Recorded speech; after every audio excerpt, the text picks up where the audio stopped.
गड्डी तेरी, ये गड्डी में। यस। ये दो गड्डी तेरी, ये एक दो, ये दो गड्डी में। करेक्ट। ये तीसरी तेरी, ये एक दो तीन, ये तीसरी में। ठीक है। ये चौथी तेरी और ये एक दो तीन। अरे कम है, ठीक है, तेरे लिए जाने देते हैं। ठीक है, ऐसे नहीं रख ले रे तू। हाँ? तेरे ईमानदारी के ऊपर भाई कुछ है। Full and final. कोई डिप्रेशन में जाता है तो वो डिप्रेशन की गोली ले लेते हैं। जापान में जब कोई डिप्रेशन में जाता है तो वो डिप्रेशन निकालने के लिए घर की चीजों को तोड़फोड़ करने लगते हैं। लेकिन इंडिया में जब कोई डिप्रेशन में जाता है तो वो सबसे पहले व्हाट्सएप की डीपी रिमूव कर देते हैं। स्कूल जाते हुए बस खराब होती थी। ओए, जब घर जाते हुए बस खराब होती थी। ये कैसे खराब हुई? इसको ठीक करने के बाद सिंचाई निकल जाएगा। घर छोड़ के जल्दी। मुझे बाबर ने क्या किया, बाबर ने ये किया, बाबर वहां पे मरा। ए साले, जब मैं पुलिस में भर्ती होने गया मेरे को उन्होंने पूछा ही नहीं बाबर के बारे में। मेरे को कहते छाती फुलाओ। मैंने कहा 1 मिनट फुला देते, पहले बाबर के बारे में तो पूछो। एक डॉक्टर का सवाल, टूथब्रश कितने समय बाद रिटायर किया जाता है? चाइनीज ने कहा 1 हफ्ते में, ब्रिटिशर ने कहा 1 महीने में और अमेरिकन ने कहा 3 महीने में। अब आई भारतीय की बारी। भारतीय ने बोला, डॉक्टर साहब, इंडिया में तो टूथब्रश कभी रिटायर ही नहीं होता। डॉक्टर बोला, वो कैसे?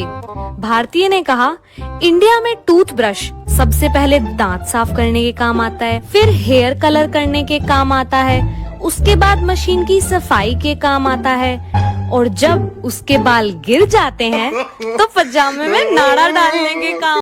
एक गड्डी तेरी, ये गड्डी में। यस। ये दो गड्डी तेरी, ये एक दो, ये दो गड्डी में। करेक्ट। ये तीसरी तेरी, ये एक दो तीन, ये तीसरी में। ठीक है। ये चौथी तेरी और ये एक दो तीन। अरे कम है, ठीक है, तेरे लिए जाने देते हैं। ठीक है, ऐसे नहीं रख ले रे तू। हाँ? तेरे ईमानदारी के ऊपर भाई कुछ है। Full and final. पड़ोस में सत्यनारायण कथा की आरती हो रही थी।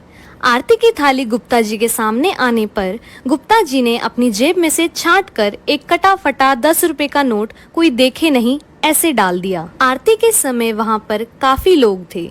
गुप्ता जी के कंधे पर ठीक पीछे वाली आंटी ने थपकी मारकर गुप्ता जी की ओर 2000 रुपए का नोट बढ़ाया। गुप्ता जी ने उनसे नोट लेकर आरती की थाली में डाल दिया। गुप्ता जी को अपने 10 रुपए डालने पर थोड़ी लज्जा भी आई। बाहर निकलते समय गुप्ता जी ने उन आंटी को श्रद्धा पूर्वक नमस्कार किया। तब आंटी ने गुप्ता जी को बताया कि 10 का नोट निकालते समय आपका 2000 रुपए का नोट जेब से गिरा था, वो ही आपको वापस किया था। गुप्ता जी वहीं बेहोश हो गए। बोलो सत्यनारायण भगवान की। अपनी आकड़ को कृपया अपनी जेब में रखें। बी फॉर बता देंगे तना तेरे दोस्त तेरे मित्र। सी फॉर यार गाड़ी नंबर मतलब बदमाशा का क्षेत्र। रील बना बना के तुम घर से जा ही रहा था कि एकदम से बच्चे की आंख खुल गई और बच्चा बोला, स्कूल बैग भी ले जा कमीने, वरना शोर मचा दूंगा।